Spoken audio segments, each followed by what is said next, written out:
بسم اللہ الحمد للہ والصلاۃ والسلام علی رسول اللہ وعلی آلہ وصحبہ اجمعین اما بعد فاعوذ باللہ من الشیطان الرجیم بسم اللہ الرحمن الرحیم رب اشرح لی صدری ویسر لی امری واحلل عقدۃ من لسانی یفقہوا قولی. السلام علیکم ورحمۃ اللہ وبرکاتہ. اور بہت خوش آمدید ہمارا یہ پروگرام قرآن تفسیر کا، جس میں ہم لوگ 30ویں پارے کی تفسیر کر رہے ہیں. اور آج الحمدللہ اللہ کے فضل و کرم سے ہم 2 صورتوں کو کور کریں گے، سورہ الفیل اور سورہ القریش. سب سے پہلے میں یہ جو آخری اب 10 صورتیں رہ گئی ہیں اس کے بارے میں ایک تھوڑی سی تمہیدی بات کر لوں جو کہ بعض مفسرین نے ذکر کی. پچھلی جو سورہ ہم نے پڑھی تھی اس میں آخری دفعہ جہنم کا ذکر ہوا، جس طرح سے اللہ تعالیٰ نے حطمہ کا ذکر کیا. یعنی جب یہ بات کی گئی کہ وہ لوگ جو ہے جو ہمزہ لمزہ کا ذکر کیا گیا کہ جو لوگ غیبتیں کرتے ہیں، سلینڈر کرتے ہیں، ان کے لیے حطمہ کا ذکر کیا گیا کہ وہ ایک بڑی ہی پیس دینے والی آگ میں پھینکے جائیں گے، اور بڑا ایک گرافک ڈسکرپشن تھا جہنم کا. اب جو آگے ہمارے پاس 10 صورتیں آ رہی ہیں، سورہ فیل سے لے کے سورہ ناس تک، یہ ساری کی ساری وہ صورتیں ہیں جن کے اسباب النزول جو ہیں وہ بہت ہی واضح اور کلیئر ہیں، اور ان کا تعلق کسی خاص واقعے کے ساتھ بھی ہے، یا کسی خاص انسیڈنٹس کے ساتھ، یا کوئی ایسی چیز جو کہ ہسٹوریکلی ہمارے سامنے آتی ہے. یعنی قرآن مجید کی اکثر و بیشتر صورتیں جو ہیں ان کے پیچھے آپ کو ملتا ہے کہ کوئی اسباب النزول ہے، کوئی اس کے پیچھے کانٹیکسٹ ہے، کوئی خاص انسیڈنٹ ہے. لیکن بہت ساری ایسی بھی ہیں جن کے پیچھے کوئی ایسی بات نہیں ہے، بلکہ اس کی جو تھیمز ہے وہ کافی جنیرک ہیں. تو یہاں پہ جو آپ کو مل رہی ہیں چیزیں وہ بڑی اسپیسیفک ہیں، اور ان اسپیسیفک کے اندر سے پھر جنرل میننگ بھی نکالا جا سکتا ہے. تو اسی سلسلے میں جو پہلی سورہ ہمارے پاس آ رہی ہے وہ سورہ فیل ہے. اگر آپ دیکھیں سورہ ابراہیم میں بھی اور سورۃ البقرہ میں بھی، تو اللہ سبحانہ تعالیٰ نے ابراہیم علیہ السلام کی دعا کا ذکر کیا، جہاں پہ ابراہیم علیہ السلام نے اللہ تعالیٰ سے یہ کہا تھا کہ اس شہر کو، اس بلد کو، اس شہر کو امن والا بنا دینا. یعنی جب ابراہیم علیہ السلام وہاں پہ آئے تو انہوں نے خاص دعا کی تھی اور یہ کہا تھا کہ یہاں پہ خوب پھل اور ان کو یہاں پہ فروٹس دینا، یعنی ان کے لیے پراسپیرٹی دینا، ان کو پیس دینا. یعنی 2 چیزیں ہیں جو پیس اینڈ پراسپیرٹی میں ہم کہتے ہیں، وہ کسی بھی معاشرے کے لیے اگر آپ سمجھتے ہیں کہ ان کے لیے خیر کا باعث بنتی ہیں تو وہ یہ 2 چیزیں ہیں. یعنی ایک ایسا معاشرہ جہاں پہ امن ہو، پیس ہو، اور وہاں پہ خوشحالی ہو. یہی دونوں چیزیں جو ہیں وہ ابراہیم علیہ السلام نے مانگی تھی مکہ کے شہر کے لیے. اچھا، ان میں سے اگر ایک چیز ہو اور دوسری نہ ہو تو وہ معاشرہ پراسپر نہیں کر سکتا. مثلا آپ دیکھیں کہ ایک شہر ہے، اس میں پیس تو ہے، سیکیورٹی ہے، امن سے لوگ رہ رہے ہیں، لیکن وہاں پہ خوشحالی نہیں ہے. تو خوشحالی نہیں ہے، غربت ہے اور یہ چیزیں، تو کیا ہوگا کہ ایونچولی وہاں کے لوگ جو ہیں وہ پھر مجبوری میں اس کے سیکیورٹی اور پیس کو کمپرومائز کر دیں گے. اسی طرح سے ایک ایسا معاشرہ جہاں پہ خوشحالی تو بہت ہے، لوگ بڑے امیر بھی ہیں، بڑے آرام سے رہ رہے ہیں، سکون ہے، سب کے پاس ان کی ضروریات پوری ہو رہی ہیں، لیکن وہ شہر امن والا نہیں ہے، لوگوں کی آپس میں لڑائیاں بہت ہوتی ہیں، جھگڑے بہت ہوتے ہیں، دشمنیاں ان کی بہت بڑی بڑی ہیں. تو یہ بھی ٹھیک نہیں ہے. تو اس لیے 2 چیزیں جن کا ذکر کیا گیا ابراہیم علیہ السلام کی دعا میں وہ یہی ہیں. تو سٹارٹنگ میں اگر آپ دیکھیں تو سورۃ الفیل جو ہے اس میں یہ ذکر کیا گیا کہ اللہ تعالیٰ نے خاص طور پر قریش کو امن اور یعنی سیکیورٹی کیسے پرووائڈ کی، کہ ان کے خلاف ایک لشکر روانہ ہوا کعبہ کو گرانے کی نیت سے، مکہ کو برباد کرنے کی نیت سے، اور اللہ تعالیٰ نے کیسے انٹروین کیا اور ان کو اس چیز سے بچایا. تو اللہ تعالیٰ نے اس دعا کو یہاں اس طرح پورا کیا کہ مکہ کو بچا لیا. دوسری چیز جو اس کے بعد جو سورہ آتی ہے سورہ قریش جو ہے، اس میں ان کی پراسپیرٹی کا ذکر کیا جا رہا ہے کہ قریش کو بالکل فریڈم تھا، وہ جہاں چاہتے وہ ٹریول کرتے، ان کے کیراوان سے کوئی راب نہیں کرتا تھا، کوئی لوٹتا کسوٹتا نہیں تھا. تو یہ معاملہ بھی اللہ تعالیٰ کا بڑا خاص کرم تھا قریش کے اوپر جو کہ انہوں نے یہ کیا. لیکن اگلی سورہ جو اس کے بعد آتی ہے سورہ ماؤن، ابھی میں آپ کو صرف اوور ویو دے رہا ہوں ان 10 صورتوں کا. اگلی سورہ جو سورۃ الماؤن آتی ہے اس میں اللہ تعالیٰ نے ارشاد فرمایا ارائیت الذی یکذب بالدین فذلک الذی یدعو الیتیم. یعنی تمہیں سب کچھ دیا گیا لیکن تم پھر بھی ناشکرے ہو گئے، تم نے دین کو جھٹلا دیا، تم نے غریبوں کی مدد نہیں کی، تم نے یتیموں کو دھتکار دیا. یعنی ڈسپائٹ دا فیکٹ کہ اللہ تعالیٰ نے تمہیں پیس بھی دیا، پراسپیرٹی بھی دی، امن اور خوشحالی دونوں دی، اس کے باوجود تم نے اللہ تعالیٰ کی ناشکری کی، اور سورہ ماؤن میں اس کا ذکر ہے. اس کے بعد اگلی جو سورہ ہے سورہ کوثر جو ہے، اس میں بتایا جا رہا ہے کہ لیکن اور مطلب تم اس کے قابل نہیں تھے کہ تمہیں یہ دیا جاتا، لیکن قابل کون تھا؟ نبی کریم صلی اللہ علیہ وسلم. انا اعطیناک الکوثر، نبی کریم صلی اللہ علیہ وسلم کو الکوثر عطا کی گئی. وہ ابراہیم علیہ السلام کی دعا کے ساتھ بھی کنیکٹڈ ہیں، جہاں پہ ابراہیم علیہ السلام نے یہ دعا کی تھی کہ انہی لوگوں میں سے ایک رسول کو پیدا کرنا جو تیری آیات کی تلاوت کرے گا، وَيُزَكِّيهِمْ، اور ان کا تزکیہ کرے گا اور ان کو کتاب اور حکمت سکھائے گا. تو نبی کریم صلی اللہ علیہ وسلم کا ذکر کیا جا رہا ہے سورہ ماؤن کے بعد کہ تم تو اس قابل نہیں تھے کہ تمہیں امن اور پیس دیا جاتا ہے، لیکن کون قابل ہے اس کا؟ نبی کریم صلی اللہ علیہ وسلم، جن کو بعد میں فتح مکہ بھی نصیب ہوئی. اور اس فرق کریٹ کرنے کے بعد ہمارے پاس سورہ کافرون بھی آتی ہے، جہاں پہ اب یہ دو گروہ بن گئے نا، کیونکہ اب ابراہیم علیہ السلام کی جو دعا تھی اس کے نتیجے میں دو گروہ پیدا ہو گئے. ایک گروہ جو ہے وہ کفار کا ہے، اور ایک گروہ جو ہے وہ ان کا ہے جو ایمان لاتے ہیں. اور یہ جو کفار کا ہے، ان کو پھر کہا جا رہا ہے کہ قل یا ایھا الکافرون لا اعبد ما تعبدون، ہو تم بھی اسی ابراہیم کی اولاد میں سے، ابراہیم علیہ السلام، ان کے بیٹے اسماعیل علیہ السلام، تم بھی اسی لینیج سے آ رہے ہو، لیکن تم نے اپنے والد ابراہیم کی بات نہیں مانی، تم نے ان کے جو بتایا ہوا دین تھا اس کو فالو نہیں کیا، تم لوگوں نے اپنی ومز اور ڈیزائرز کو فالو کرنے میں، اپنی خواہشات کے پیچھے بھاگنے میں تم نے کوئی کسر نہیں چھوڑی. تو یہ بیسکلی میں آپ کو ایک ذرا اوور ویو دینا چاہ رہا تھا کہ جو اگلی 10 صورتیں آ رہی ہیں، یہ ساری کی ساری جو ہے ان کا ایک خاص کانٹیکسٹ ہے، اور انشاءاللہ جب ہم آہستہ آہستہ پڑھیں گے تو ہمیں آئیڈیا ہوگا کہ واقعی میں یہ کتنی چھوٹی لیکن پاورفل صورتیں ہیں. اور میں سمجھتا ہوں کہ آخری 10 یا چلیں آخری 14 کر لیں، یہ آخری 14 صورتیں جو ہیں یہ تو کم از کم ہر بندے کو انشاءاللہ میمورائز ہونی ہی چاہیے، اور I'm sure آپ لوگوں کو ہوں گی بھی. لیکن باقی کی بھی جو ہیں، جو آخری ہمارا جو جز ہے، جو آخری پارہ ہے، اس میں ہمیں کوشش کرنی چاہیے کہ ہم اس کو یاد کر لیں، کیونکہ یہ وہی صورتیں ہیں جو بار بار ہم لوگ نماز میں پڑھتے ہیں، اور جب نماز میں پڑھیں گے اور اس کے ساتھ تفسیر پڑھی ہوگی تو پھر آپ کو زیادہ بہتر انڈرسٹینڈنگ ہوگی کہ آپ لوگ کیا پڑھ رہے ہیں اپنی نماز میں، اور نماز کے اندر خشوع بھی زیادہ آپ کا بڑھ جائے گا انشاءاللہ. اچھا، اب سورۃ الفیل پہ ہم آتے ہیں، جہاں پہ اس کا پہلے کانٹیکسٹ دیکھ لیں، کیونکہ میں نے کہا تھا نا کہ ان واقعات کے پیچھے کچھ یعنی کچھ سٹوری ہے، بیسیکلی ایک سٹوری ہے جس کی بیسس کے اوپر ہمارے پاس یہ صورتیں آ رہی ہیں. تو ابرہہ ایک جنرل تھا جس کا تعلق یمن سے تھا، اور یہ بیسکلی کرسچن اوریجنس کا تھا، ایبسینینز کے ساتھ، یا جو لوگ ایتھیوپیا، آج کل ایتھیوپیا ہے، ان کے ساتھ اس کے ٹرمز تھے. تو آپ دیکھیں یمن جو ہے وہ سعودی عربیہ سے نیچلی سائڈ پہ آتا ہے، ایتھیوپیا جو ہے وہ آپ کو اکراس جا کے افریقن کانٹیننٹ میں آپ کو ملتا ہے. تو یہاں سے آلدو ٹریولنگ چلتی رہتی تھی، اور ابرہہ کے بارے میں کہا جاتا ہے کہ یہ وہ جنرل ہے جس نے، یا اس کی آرمیز نے جا کے، آپ نے جو سورہ بروج میں ہم نے پڑھا تھا، ذو النواس نامی جو بادشاہ تھا جس نے بیسیکلی پریکٹسنگ بلیورز کو کل کیا تھا اس زمانے میں، کیونکہ کرسچینٹی تھی مینلی، تو دیور آپ کہہ سکتے ہیں مونوتھیسٹک کرسچنز. یہ اس زمانے میں یہ جو بلیورز تھے یہ وہ لوگ تھے جو کہ عیسیٰ علیہ السلام کے فالوورز تھے، اور یہ توحید پر تھے، یعنی یہ عیسیٰ علیہ السلام کو اللہ کا نبی اور رسول مانتے تھے، عیسیٰ علیہ السلام کو اللہ کا بیٹا نہیں مانتے تھے. تو یہ جو گروپ تھا، ان کو جو مار دیا گیا، جلا دیا گیا، اصحاب الاخدود کا ذکر آتا ہے.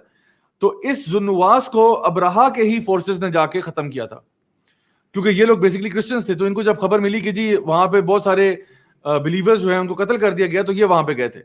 اچھا، اب اس کے ساتھ معاملہ یہ ہوا، کیونکہ یہ جب یمن میں آ کے سیٹل ہوا ہے، اور چونکہ یہ تھا ایتھیوپین اوریجن سے، وہاں سے کچھ ہاتھی وغیرہ بھی لے کے آیا، کیونکہ آپ کو پتہ ہے سعودیہ کے اندر، اس مڈل ایسٹ میں ہاتھی لوکل وہاں کا جانور نہیں ہے.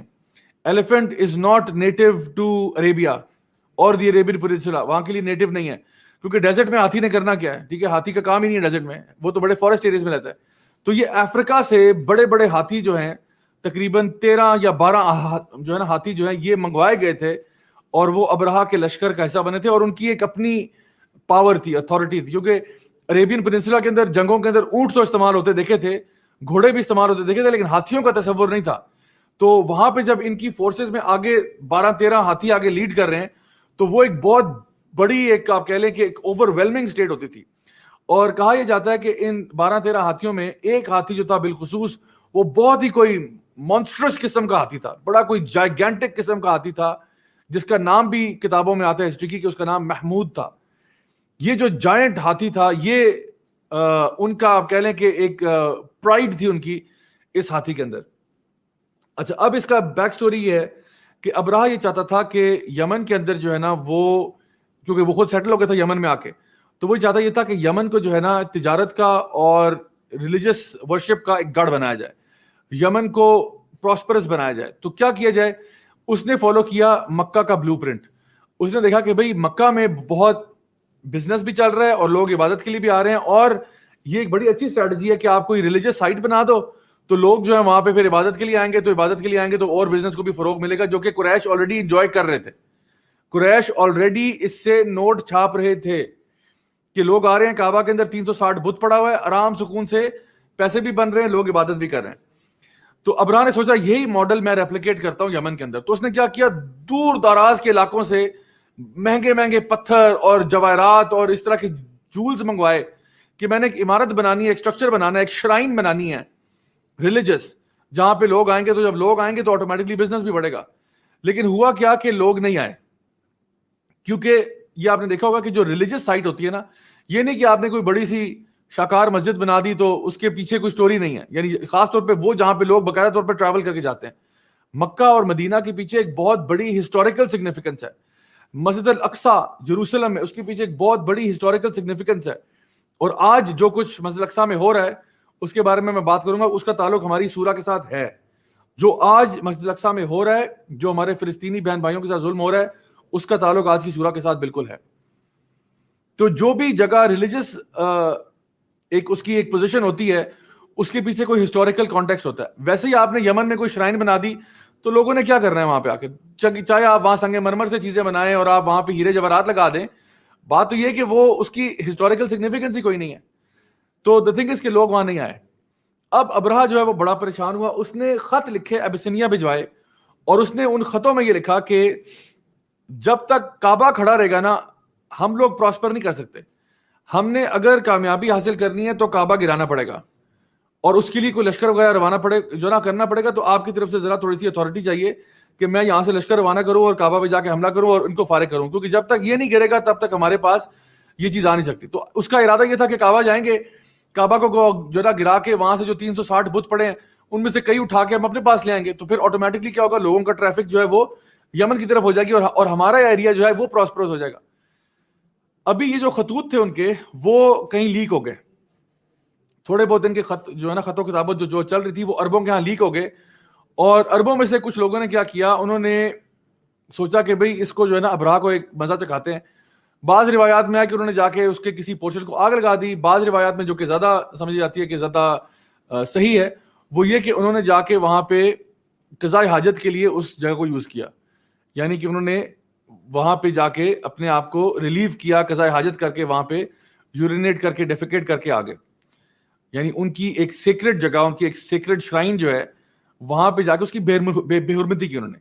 اچھا بیسیکلی یہ جو تھا نا بہانہ, اب یہ ابرہا کے لیے یہ ایکسکیوز کافی تھا, کیونکہ پہلے جو وہ پلان کر رہا تھا وہ ایک اس طرح سے تھا کہ وہ ایک اسٹریٹجی بلڈ کر رہا ہے کہ میں کعبہ پہ حملہ کروں گا. لیکن اب اس کو نا پاپولر سپورٹ گیدر کرنے کے لیے بہانہ مل گیا کہ بھائی انہوں نے دیکھو ہمارے یہاں پہ آ کے یہ کیا تو اب ہم ان کو چھوڑیں گے نہیں. تو اس نے کیا کیا کہ لشکر اکٹھا کرنے شروع کیے. تقریباً آتا ہے کہ آلموسٹ 20,000 رفلی آڈ یا اس سے زیادہ بھی ہو سکتے ہیں کہ ٹروپس تھے اس کے پاس, جن ٹروپس کو لے کے اس نے کعبہ کی طرف مارچ شروع کیا. اور اب اس کی نیت اور ارادہ صرف ایک تھا کہ میں نے کعبہ کو جو ہے نا وہ صفحہ ہستی سے مٹا دینا ہے. راستے میں طائف کے مقام پہ طائف کے جو لوگ تھے ان کا ایک خاص قبیلہ تھا, انہوں نے اس کی مدد کی. یہ بیسیکلی وہ قبیلہ تھا جنہوں نے سیل آؤٹ کر دیا. ان میں بھی ایک پرٹیکولر بندہ تھا جس نے ان کو کہا کہ میں آپ کے ساتھ جاتا ہوں, میں آپ کو نا جگہ دکھا کے آؤں گا, میں آپ کو بالکل پورا روٹ دوں گا کہ کہاں سے آپ نے جانا ہے اور ان ہاتھیوں شاتھیوں کو لے کے آپ نے کس طرح سے, کون سا ایسا روٹ ہے جہاں پہ آپ ہاتھیوں کے سمیت جو ہے وہاں تک پہنچ سکتے ہیں. تو اس نے وہ بیسیکلی بہت بڑا ٹریٹر تھا, اور جب وہ مرا تو بعض روایات میں آتا ہے کہ جب وہ وہیں کہیں ڈیزرٹ میں اس کی جو ہے نا قبر بنا دی گئی تو عرب جو ہے باقاعدہ طور پر اپنے سارے کام چھوڑ کے اس کی قبر پہ جاتے تھے صرف تھوکنے کے لیے کہ یہ وہ عرب تھا ہمارا بھائی جس نے ہماری پیٹ پیچھے چھرا کھوپا ہے. تو اس لیے وہ جو خاص قبیلہ تھا طائف کا, انہوں نے جا کے ان کو ہیلپ کیا اور ابرہا کو لے کے وہ جا پہنچے کعبہ کے پاس. ابرہا کے بیچ میں اور عبد المطلب جو نبی کریم صلی اللہ علیہ وسلم کے دادا ہیں ان کے بیچ میں کانورسیشن ہوا یہ کہ جب ان کے لشکر کعبہ کی طرف آ رہے تھے تو عبد المطلب کا ایک بھیڑ کا ریوڑ تھا جو کہ ظاہری بات ہے وہ چرنے کے لیے شہر سے باہر نکلے ہوئے تھے. تو کیا ہوا کہ ان کے ابرہا کے لشکر میں سے کسی نے نا ان کے 2-4 جانور مار دیے ذبح کر کے, وہ کھا لیے ہوں گے انہوں نے. تو یہ خبر جب عبد المطلب تک پہنچی اور اس سے پہلے ان کو پتا تھا کہ جی یہ لشکر آ رہا ہے, اور لوگ سارے مکہ کے ریزیڈنٹ سویلین پاپولیشن بڑی پریشان تھی اور وہ پہاڑوں میں جا کے بسیرا ڈالیا, کیونکہ ان کو پتا تھا بھائی اتنا بڑا لشکر آ رہا ہے, ہم تو سویلینز ہیں اور یہ لوگ اتنا بڑا لشکر کوئی 20-25 ہزار 30 ہزار 40 ہزار کی جو ہے نا فوج آ رہی ہے, ہاتھیوں والی فوج آ رہی ہے. اور آپ دیکھیں کہ مکہ کے اندر کوئی انفراسٹرکچر اینٹوں کا نہیں تھا, وہاں پہ مٹی کے گھر بنے ہوئے جو کہ ہاتھیوں کے لیے ٹریمپل کرنا ان کو کوئی مسئلہ ہی نہیں ہے. ہاتھی پورا مکہ ملیا میٹ کر سکتے تھے. ہاتھی بھی آ رہے ہیں, اونٹ اور گھوڑے بھی آ رہے ہیں, مطلب اتنا بڑا لشکر آ رہا ہے, آپ اس کو کیسے روکیں گے؟ امپاسبل سی بات ہے. It is absolutely impossible. اتنی بڑی فوج کو آپ روک ہی نہیں سکتے, جو آپ سے زیادہ ویل اکوپڈ ہیں, آپ سے زیادہ ملٹری پاور اینڈ مائٹ والے ہیں, تو کیسے آپ روکیں گے ان کو؟ تو بہرحال عبد المطلب جو ہیں وہ ان تھوڑے سے لوگوں میں سے تھے جو مکہ میں ہی تھے. انہوں نے کہا ہم نے کہاں جانا ہے. تو وہ یہ ڈگنیفائڈ لوگ تھے. تو عبد المطلب جو ہے وہ ابرہا کے ٹینٹ میں گئے, وہاں پہ جو ہے نا تشریف لے گئے, اور ابرہا سے بات ہوئی. اب ابرہا جو تھا اس کو آلریڈی پتا تھا کہ عبد المطلب کا سٹیٹس کیا ہے قریش میں, کہ یہ بہت گریسفل پرسنالٹی ہے, بڑے رسپیکٹڈ ہیں, بڑے آنریبل ہیں, اور ان کی ویسے بھی پرسنالٹی اوور آل, ان کی ہائٹ بھی اچھی تھی, اور بڑی ان کی نا کرزمیٹک پرسنالٹی تھی عبد المطلب کی. تو جب وہ وہاں پہ ٹینٹ میں داخل ہوئے تو ایک دم سے ابرہا ان سے امپریس ہوا, مطلب ہوتا نا کہ فرسٹ سائٹ میں امپریس ہوا. اور پھر انہوں نے جب بات کی تو انہوں نے یہ کہا کہ میں آپ سے یہ صرف کہنے کے لیے آیا ہوں کہ آپ جو ہے وہ میرا جو بکریوں کا ایک ریوڑ تھا اس میں سے کچھ جانور جو ہیں وہ میرے انہوں نے مار دیے ہیں, تو اس کی کمپنسیشن جو ہے وہ آپ کریں گے. تو ابرہا اس پہ بڑا حیران ہوا. اس نے کہا میں تو آپ کو بڑا رسپیکٹیبل آدمی سمجھتا تھا, اور میں نے کہا آپ شاید مجھ سے کوئی منتیں کریں گے, یا کوئی میرے آگے کوئی ہاتھ جوڑیں گے, یا مجھ سے کوئی معافی مانگیں گے کہ جی ہمارے ساتھ فلاں ہو گیا, غلطی ہو گئی, اور یہ ہو گیا, وہ ہو گیا. آپ الٹا اپنی بکریوں کی فکر کر رہے ہیں. بکریاں کیا ہے؟ کچھ بھی نہیں ہے. آپ مجھ سے بکریاں مانگنے کے لیے آئے کہ میری بکریاں. تو سبحان اللہ, عبد المطلب نے کیا جواب دیا. انہوں نے کہا جہاں تک میرا تعلق ہے تو میں ان بکریوں کا مالک ہوں, اور میں تم سے بکریوں کا ہی پوچھ سکتا ہوں. جہاں تک کعبہ کا تعلق ہے تو اس کا مالک اس کا دفاع خود کر سکتا ہے. سبحان اللہ. اللہ تعالیٰ آگے ہم دیکھتے ہیں نا کہ سورہ قریش میں آتا ہے فَلْيَعْبُدُوا رَبَّ هَذَا الْبَيْتِ, پھر عبادت کرو اس گھر کے رب کی. تو عبد المطلب نے کہہ دیا کہ بھئی جہاں تک بکریوں کا تعلق ہے نا تو وہ تو میری پراپرٹی ہے, اس کا میں تم سے پوچھ سکتا ہوں. جہاں تک کعبہ کی تعلق ہے میں تو اس کو نہیں بچاؤں گا, وہ تو اللہ ہی بچائے گا. جس کا گھر ہے وہ بچا لے گا, اور وہ پوری قدرت رکھتا ہے کہ وہ اس کو بچا سکے. تم کیا ہو؟ تم کس کھیت کی مولی ہو؟ سبحان اللہ. This was a very powerful statement from Abdul Muttalib. تو یہاں پہ جو ہے نا ابرہا نے, اب اس کا ظاہری بات ہے اس کا غصہ اور جو فرسٹریشن تھی وہ اب ظاہر ہو گئی, اور اس نے پھر جو ہے وہ حملہ کرنے کے لیے پلان کیا. اچھا یہاں پہ آپ دیکھیں کہ اللہ سبحانہ تعالیٰ ذکر کرتے ہیں کس طرح سے اللہ تعالیٰ نے اس پورے لشکر کو تباہ کر دیا. اور ہمارے بعض علماء نے اس کے بارے میں لکھا کہ ابرہا اپنے پورے جلال کے ساتھ آیا, اپنے جوش اور ولولے کے ساتھ آیا, اپنی پوری طاقت اور قوت لے کر کعبہ پر ٹوٹ پڑا, لیکن اللہ سبحانہ تعالیٰ نے اس کو تباہ و برباد کر کے رکھا اس طریقے سے کہ کچھ نہ بچا ان کا.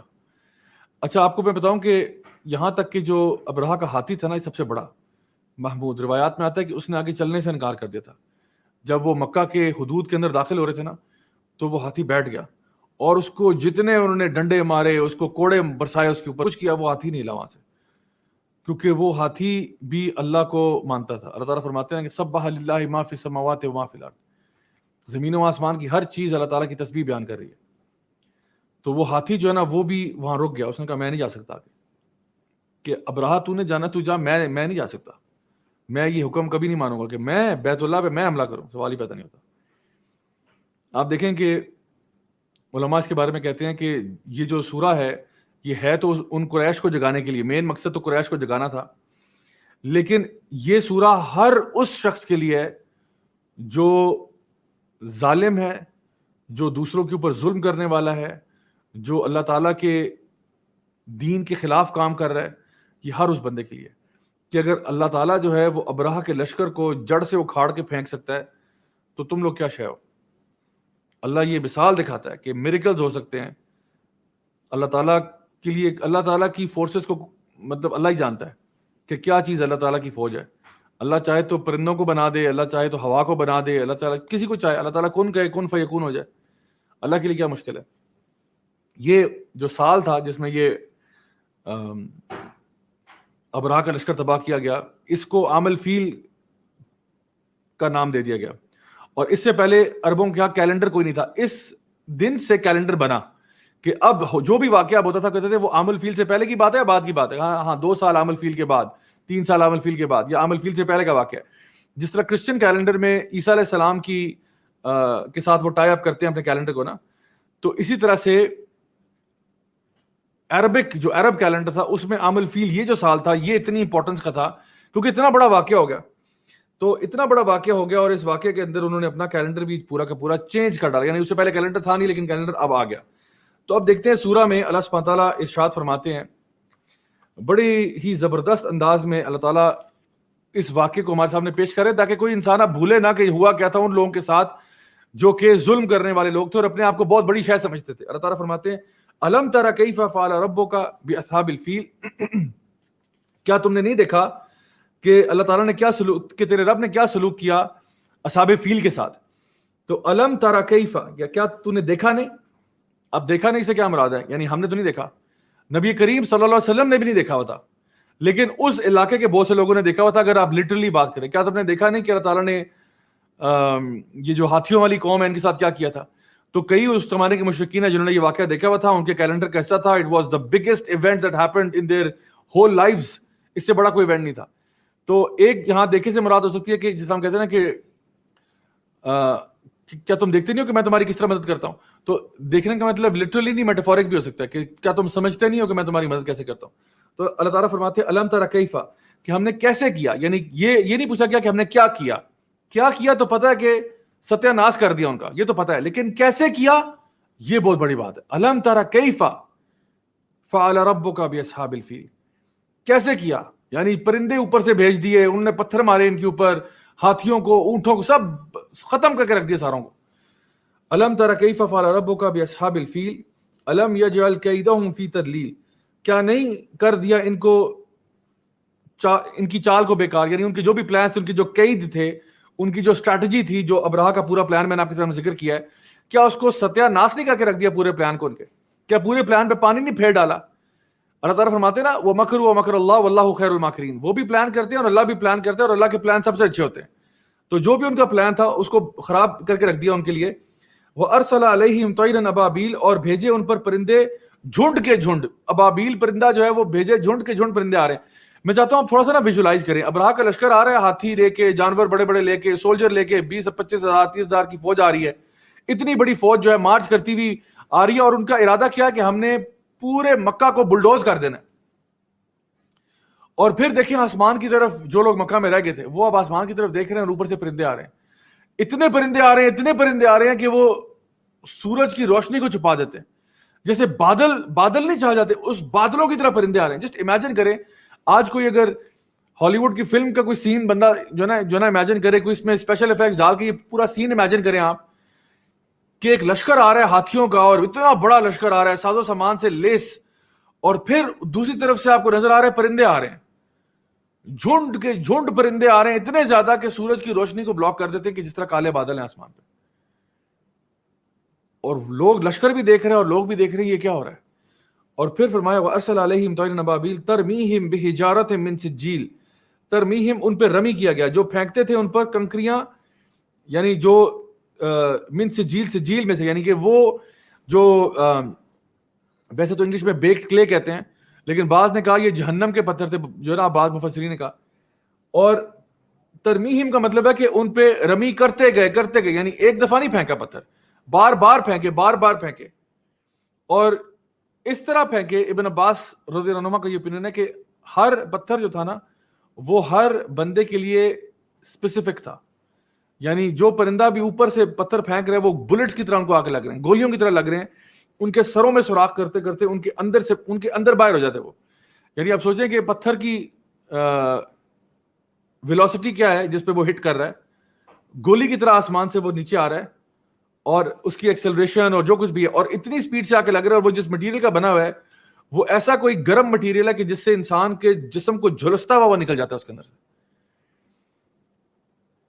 تباہ و برباد کر کے رکھ دیا, چاہے وہ کسی ہاتھی کو پڑا ہو یا کسی اونٹ کو پڑا ہو یا انسان کو پڑا ہو, ہر چیز کو تہس نہس کر دیا اس نے, تباہ و برباد کر کے رکھ دیا.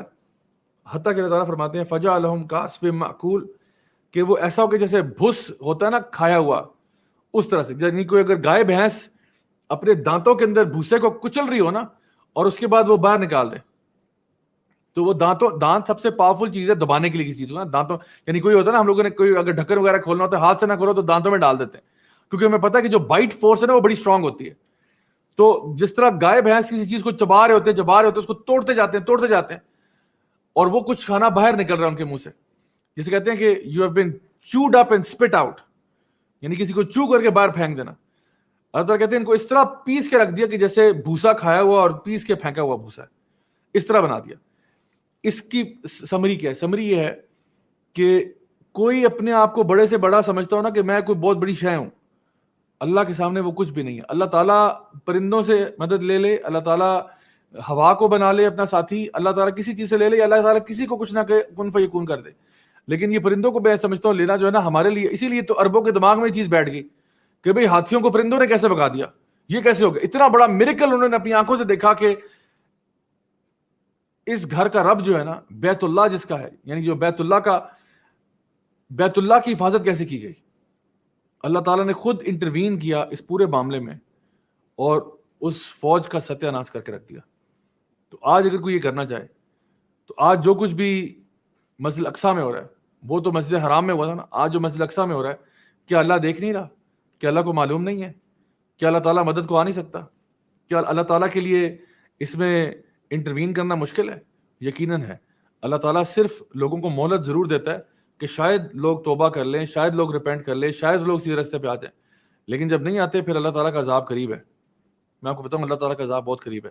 لوگوں کو نا, لوگ اکثر خوش فہمی میں مبتلا ہوتے ہیں جب وہ دوسروں پہ ظلم کرتے ہیں نا, کہتے ہیں میں نے کل کیا تھا کچھ نہیں ہوا, پرسوں کیا تھا کچھ نہیں ہوا, آج بھی کیا کچھ نہیں ہوا, ابھی کل بھی کچھ نہیں ہوگا اگر میں کل بھی کچھ کروں تو.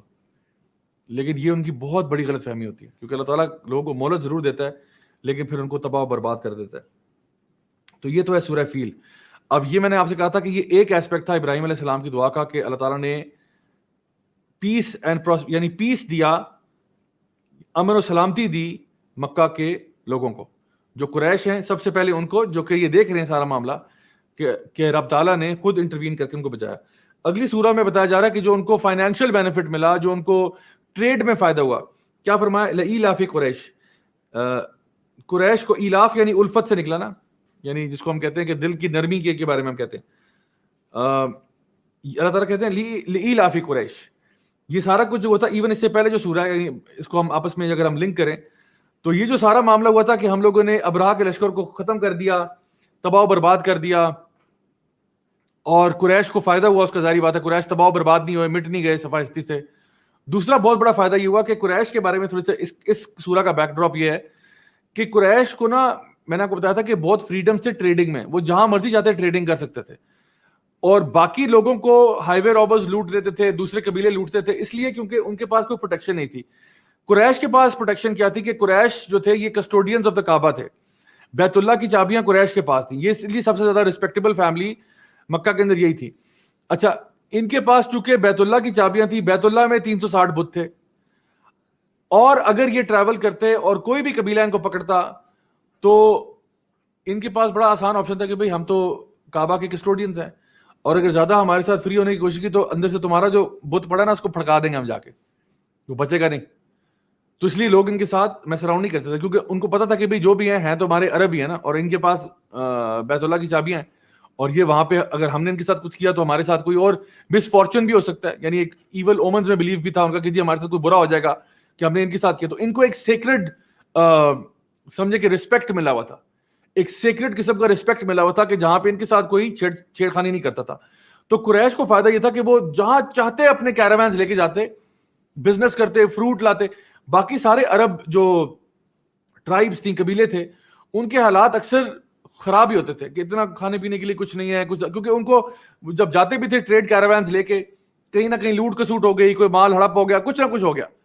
لیکن قریش کو ٹوٹل فریڈم تھا, سکون سے جہاں چاہتے جا رہے ہیں, بزنس کر رہے ہیں, چیزیں لا رہے ہیں, جا رہے ہیں, کوئی رستے میں چھیڑنے والا نہیں ہے ان کو. تو یہ ان کو ایک فیور تھا. تو وہ اس کی ایک بہت بڑی وجہ کیا تھی کہ عربوں میں تو چلو رسپیکٹ تھا, لیکن یمن کی ٹریڈنگ میں رسپیکٹ نہیں تھا, کیونکہ وہاں ابرہہ بیٹھا ہوا تھا. تو وہاں پہ بہرحال قریش کو یہ پرابلم تھا کہ ہاں یمن کی طرف ٹریڈنگ نہیں کر سکتے, کیونکہ وہاں گئے تو ابرہہ کے بندوں نے آ کے ہمیں لوٹ کسوٹ لینا ہے, وہاں تو پکڑے جائیں گے. تو اللہ تعالیٰ نے جب یعنی ابرہہ کا اٹیک ہوا, اس کے بعد ابرہہ وائپ آؤٹ ہوا, اس کے بعد جب اس کی پاور چلے گی وہاں سے یمن میں, تو کیا ہوا کہ یعنی قریش کے لیے ایک اور بڑا فائدہ ہوا کہ ان کے لیے اب سارے ہی ٹریڈ روٹ کھل گئے انکلوڈنگ یمن کا ٹریڈ روٹ بھی کھل گیا. تو اللہ تعالیٰ شروع میں آغاز فرماتے ہیں لإیلاف قریش. یہ سارا کچھ کیوں کیا ہم نے؟ کہ قریش کا دل نرم ہو جائے. اس لیے کیا تھا کہ تم لوگ ابراہیم علیہ السلام کی اولاد میں سے آ رہے ہو, شاید تمہارا دل نرم ہو جائے کہ تیرا رب جو ہے اس نے تجھے حفاظت میں بھی رکھا اور تمہارے رزق میں بھی فراوانی عطا فرمائی. لإیلاف قریش ایلافہم رحلۃ الشتاء والصیف, اور ان کو الفت دلانے کے لیے سردی اور گرمی میں سفر پر, یعنی ان کا جو سردی اور گرمی کا سفر تھا وہ آسان کر دیا. تو باقی عرب جو تھے وہ ایک سیزن میں سفر کر رہے ہیں, ایک میں نہیں کر رہے, کیونکہ ان کے پاس تھریٹس ہوتے تھے. لیکن ان کو سردی گرمی میں سفر نصیب ہوا ہے.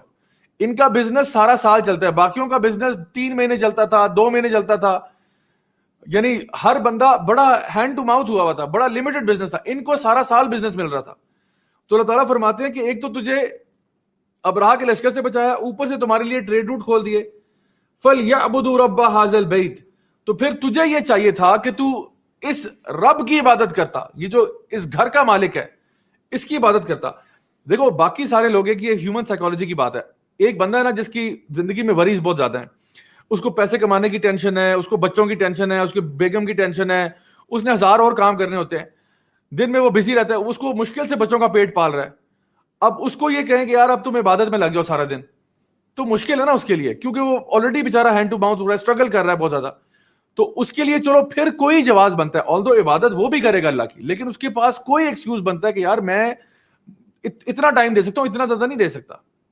تو قریش کو جن کو فل فراوانی ملی ہوئی ہے, پیس بھی ملا ہوا ہے, ان کو کوئی چھیڑنے والا نہیں ہے, امن سلامتی کے ساتھ رہ رہے ہیں, فائنینشلی بھی بہت ویل آف ہیں, فائنینشلی بہت ویل آف ہیں, آرام سے کھاتے پیتے ہیں, سارا سال بیٹھے تھے کھا سکتے ہیں. تو ان کو تو چاہیے تھا کہ اپنے آپ کو فارغ کر لیتے اللہ تعالیٰ کی عبادت کے لیے, جس رب نے تجھے اتنے فیورز دیے ہیں, جس رب کے تو نے میریکلز کو ارائیت الذی, اللہ تعالیٰ فرماتے ہیں الم تر کیف فعل ربک باصحاب الفیل, اللہ تعالیٰ تو نے دیکھا نہیں, یعنی اصحاب جو فیل کے لوگ تھے ان کے ساتھ کیا ہوا, تم لوگوں نے تو دیکھا, اپنی آنکھوں سے دیکھا ہوا کیا ہوا ہے, اتنا بڑا معجزہ تمہارے سامنے ہوا, تم نے اپنی آنکھوں سے دیکھا کہ رب تعالیٰ نے کس طرح اپنے گھر کا دفاع خود کر لیا, تمہارے لیے فراوانی پیدا کی مال میں. تمہیں تو چاہیے تھا تم شکرانے کے نفل ادا کرتے, تم اپنے دن اور رات اللہ تعالیٰ کی عبادت میں گزار دیتے, تمہیں تو یہ کرنا چاہیے تھا. تو اللہ تعالیٰ فرماتے ہیں فَلْيَعْبُدُوا رَبَّ هَذَا الْبَيْتِ, تو چاہیے کہ وہ عبادت کریں, ان کو چاہیے تھا کہ وہ عبادت کریں اس گھر کے رب کی. الَّذِي أَطْعَمَهُم مِّن جُوعٍ وَآمَنَهُم مِّن خَوْفٍ, جس نے کھانا دیا انہیں بھوک سے اور امن دیا انہیں خوف سے. تو اللہ تعالیٰ نے ان کو دونوں چیزوں کا بہت بڑا فیور دیا. ان کو خوف بھی نہیں تھا کسی چیز کا, کیونکہ سارے کے سارے لوگ ان کو رسپیکٹ کرتے ہیں, سارے کے سارے لوگ جو ہیں وہ ان کے ساتھ وہ معاملہ کرتے ہیں کہ جی ان کو ٹوٹل فیور مل رہے ہیں, ان کو ہر بندہ سلام کر رہا ہے, ان کو ہر جگہ سے سلوٹ پڑھ رہے ہیں, یہ بھی ہو رہا ہے, ٹوٹل فریڈم میں رہتے ہیں وداؤٹ اینی تھریٹ, اوپر سے کھانے پینے میں بھی خوب فراوانی ملی ہوئی ہے, ان کے اوپر بھوک نہیں آئی. تو کہا یہ جا رہا ہے کہ اگر ان کو چاہیے تو یہ تھا کہ یہ کام کرتے, لیکن انہوں نے ایسا نہیں کیا. پھر ان کا اللہ تعالیٰ نے ان کو پنش کیا. پھر اس کے بعد تو اس سے ہمارے لیے کیا لیسن ہے؟ ہم لوگوں کو بھی اللہ تعالیٰ نے رزق دیا ہوا ہے, اللہ تعالیٰ نے ہمیں لائف میں بہت سی آسانیاں دی ہوئی ہیں جو ہم سوچ بھی نہیں سکتے. اللہ تعالیٰ نے ہمیں اگر ایک امن اور سلامتی کا انوائرمنٹ دیا ہوا ہے کہ ہم آرام سے چل پھر سکتے ہیں, اٹھ بیٹھ سکتے ہیں, اپنے عزیز و اقارب کو ملنے جا سکتے ہیں, کوئی روک ٹوک نہیں ہے, الحمدللہ الحمدللہ. تو پھر ہمیں کیا اللہ کا شکر گزار نہیں بننا چاہیے؟ نبی کریم صلی اللہ علیہ وسلم رات کو تہجد کی نماز میں اتنا لمبا قیام کرتے کہ آپ کے پاؤں مبارک سوج جاتے. تو اما عائشہ پوچھتی کہ یا رسول اللہ, آپ کے تو اگلے پچھلے گناہ معاف ہیں, تو آپ اتنی عبادتیں کیوں کرتے؟ تو کہتے تھے کہ میں عبدن شکورا, اللہ کا شکر گزار بندہ نہ بنوں, کیا میں اللہ کا شکر ادا نہ کروں؟ دیکھیے مائی ڈیئر برادرز اینڈ سسٹرز, شیطان کا اصل پلاٹ کیا تھا؟ شیطان کا اصل پلاٹ یہ تھا کہ اس نے کہا تھا کہ میں ان کے نا آگے پیچھے دائیں بائیں سے آؤں گا, وَلَا تَجِدُ أَكْثَرَهُمْ شَاكِرِينَ, اور یہ زیادہ تر تیرے ناشکرے نکلیں گے. شیطان کا اصل پلاٹ یہ تھا کہ وہ ہمیں اللہ تعالیٰ کا ناشکرہ بنا دے, جیسا کہ قریش ہو گئے. ڈسپائٹ دا فیکٹ کہ ان کو اتنے بڑے بڑے میریکلز دکھائے گئے, ان کو اتنا فائدہ دیا گیا ہر طرح کا, تو اللہ تعالیٰ کا یہ قانون ہے, اللہ تعالیٰ انسان کو نہ ڈھیل دیتا ہے, اللہ تعالیٰ دیکھتا ہے انسان کو میں دیتا ہوں تو کیا کرتا ہے. اسی لیے نبی کریم صلی اللہ علیہ وسلم کی حدیث میں آتا ہے کہ اللہ تعالیٰ کو اچھے وقتوں میں یاد کیا کرو تاکہ برے وقتوں میں اللہ تمہیں یاد کیا کرے. اللہ تعالیٰ کو اچھے وقتوں میں یاد کیا کرو. ہم لوگ زیادہ تر لوگ جو ہے نا وہ اللہ تعالیٰ کو صرف برے وقتوں میں یاد کرتے ہیں. ویسے سارا سال عیاشی کرتے ہیں, جیسے کوئی مصیبت سر پہ آتی ہے فوراً سے مصلح بچھا کے ہاتھ اٹھا لیے, یا اللہ بچا لے, یہ کر لے. اکثر جب ہمارے اوپر ایگزامز آئے ہوتے ہیں تو ایگزام میں تو ہر بچے کو ٹینشن پڑی ہوتی ہے, ہر بچہ جو ہے وہ نمازی اور پرہیزگار ہوا ہوتا ہے, لیکن جب ایگزام ختم ہو جاتے ہیں تو اللہ کو ایسے بھول جاتے ہیں جیسے کبھی جانتے ہی نہیں تھے. تو اللہ تعالیٰ ہمیں یہ مثالیں کیوں دے رہا ہے؟ اس لیے دے رہا ہے تاکہ ہم اس سے عبرت حاصل کریں, ہم یہ سیکھیں کہ اللہ تعالیٰ کی طاقت اور قدرت کیا ہے. تو یہ جو آیات ہیں ان کو سننے والے کئی لوگ ہیں, ان کو سننے والے وہ مشرکین بھی ہیں جو کہ سمجھتے ہیں کہ ہم کسی کو رپورٹ نہیں کریں گے, ہم اپنے لیے خود کافی ہیں, وہ بھی یہ سن رہے ہیں. وہ ظالم بھی یہ آیات سن رہے ہیں جو کہ دوسروں پہ ظلم کرتے ہیں, دوسروں کو یہ سمجھتے ہیں کہ دوسرے تو کچھ بھی نہیں, ہمارے پاس اتنی پاور ہے. جیسے ابراہ کا لشکر تھا, انہوں نے کہا یار یہ تو سویلین ہے سارے کے سارے, ہم تو اتنی بڑا لشکر ہے ہمارا, یہ سارے کے سارے نہتے لوگ ہیں, سویلینز ہیں, اور وہ بھی گھر بھی ان کے کتنے کچے ہیں, ہمارے پاس فوجوں کا سائز دیکھو, ہم نے تو ان کو ایک سیکنڈ میں بلڈوز کر دینا, اٹس اے نو برینر. اسی لیے ابراہ روانہ اس لیے ہوتا کیونکہ اس کو پتا تھا کہ یہ دیر از نو ریزسٹنس, یہ عربوں نے کیا ریزسٹ کرنا ہے ہمیں, ان کے پاس ہے کیا ریزسٹ کرنے کے لیے, کچھ بھی تو نہیں ہے. تو اس لیے اس کو بہانا چاہیے تھا بس, کہ مجھے کوئی بہانا چاہیے. تو وہ جو اس کے شرائن کے اندر جو واقعہ پیش آیا کہ عربوں نے جا کے وہاں پہ قضائے حاجت کر دی جا کے, تو وہ اس کو ایکسکیوز مل گیا کہ اب تو پاپولر سپورٹ بھی میرے ساتھ ہے, تو میں تو ان کو وائپ آؤٹ کر دوں گا. جب بھی کفار کو یہ خیال آتا ہے نا ذہن میں کہ جی ہم کسی کو وائپ آؤٹ کر دیں گے, جان لو کہ اللہ تعالیٰ دیکھ رہا ہے اور اللہ تعالیٰ ہر چیز کا حساب رکھتا ہے. تو اللہ تعالیٰ نے ان کو بھی, قریش کو بھی یہ بتایا کہ تجھے ہم لوگوں نے ان سے بھی بچا لیا, تجھے سیکیورٹی سیفٹی پرووائڈ کی, ہر قسم کی خوشحالی تمہیں دے دی, لیکن پھر بھی تم جو ہے اللہ کی طرف تم نے رجوع نہیں کیا. تو میرے اور آپ کے لیے اب ضروری کیا چیز ہے, یہاں سے لیسن ٹو لرن جو ہے وہ یہ ہے کہ ہمیشہ اللہ تعالیٰ کا شکر گزار ہونا, خاص طور پہ جب اللہ تعالیٰ آپ کو فیور کر رہا ہو اور آپ کے رزق پہ فراوانی ہو رہی ہو, آپ کے حالات اچھے ہوں, تو ان اچھے حالات میں اللہ کو بھول نہیں جانا, بلکہ ان حالات میں بھی اللہ کو یاد کرے, اور اگر خدا نخواستہ کوئی مشکل مصیبت آتی ہے ان میں بھی یاد رکھے. یعنی آپ کی جو عبادت ہے نا, اٹ شوڈ ریمین کنسسٹنٹ. یہ نہیں ہو رہا کہ آپ کو اگر اللہ تعالیٰ یعنی فیور کر رہا ہے تو آپ ریلیکس ہو چکے ہیں کہ بھئی کچھ تو مجھ میں اچھا دیکھا ہوگا اس لیے فیور ہو رہے ہیں, اور اگر اللہ تعالیٰ آپ کو کسی مصیبت میں ڈالتا ہے پھر ہم عبادت کر رہے ہیں. تو ایسا نہیں, ہر وقت اللہ تعالیٰ کی عبادت کرنی چاہیے اور اسی پر اپنے آپ کو قائم رکھنا چاہیے. تو بھی یہ رمضان کا مہینہ آیا, الحمدللہ ہم لوگوں نے اپنے آپ کو قیام اللیل سے کنیکٹ کیا, قرآن سے کنیکٹ کیا. اب کیا سارا سال کیا ہوگا, چھٹی, سارا سال عیاشی کرنی ہے بیٹھ کے؟ نہیں. انشاءاللہ میں خود آپ سے یہ کہہ رہا ہوں کہ میرا بھی پورا ارادہ ہے کہ رمضان کے فوراً بعد سے کچھ ایسی لیکچر سیریز کنٹینیو رکھوں انشاءاللہ. مے بی ڈیلی بیسس پہ نہیں, کیونکہ رمضان میں obviously ہم لوگ لمیٹڈ ٹائم ہوتا ہے, ایک مہینہ ہوتا ہے, اس میں کرنا ہوتا ہے, لیکن مے بی ہیو سیورل انشاءاللہ پروگرامز جو کہ میں ریگولر بیسس پہ رکھوں تاکہ ہم سارے کنیکٹڈ رہیں. جو ہم ان کلاسز کے ذریعے سیکھ رہے ہیں, اللہ تعالیٰ کے دین کی بات پڑھ رہے ہیں, قرآن کی بات پڑھ رہے ہیں, حدیث پڑھ رہے ہیں, الحمدللہ یہ سلسلہ ٹوٹنا نہیں چاہیے. حالات اچھے ہوں برے ہوں, ڈزنٹ میٹر, رمضان ہے یا نہیں ہے, اس کے علاوہ بھی عبادت کرنی چاہیے. صرف یہ نہیں کہ ہم لوگ رمضان کے مسلمان ہیں, کیا ہم اللہ کی عبادت کرتے ہیں یا رمضان کی کرتے ہیں, کہ رمضان آئے تو عبادت, رمضان ختم ہوا تو بس اللہ کو بھول گئے. نعوذ باللہ, ایسا نہیں ہونا چاہیے. تو we have to remain consistent in our act of worship. پچھلی قوموں کی غلطیوں سے سیکھیں. اللہ تعالیٰ یہ واقعات کیوں بتاتے ہیں کہ پچھلی قوموں کی غلطیوں سے سیکھو, اس طرح کا غرور اور تکبر اور ناشکری تمہارے اندر پیدا نہ ہو جائے کہ جب اللہ تمہیں عطا فرمائے تو بالکل ریلیکس ہو کے چل کرو, جو کہ یہ جو ہے نا قریش کر رہے تھے.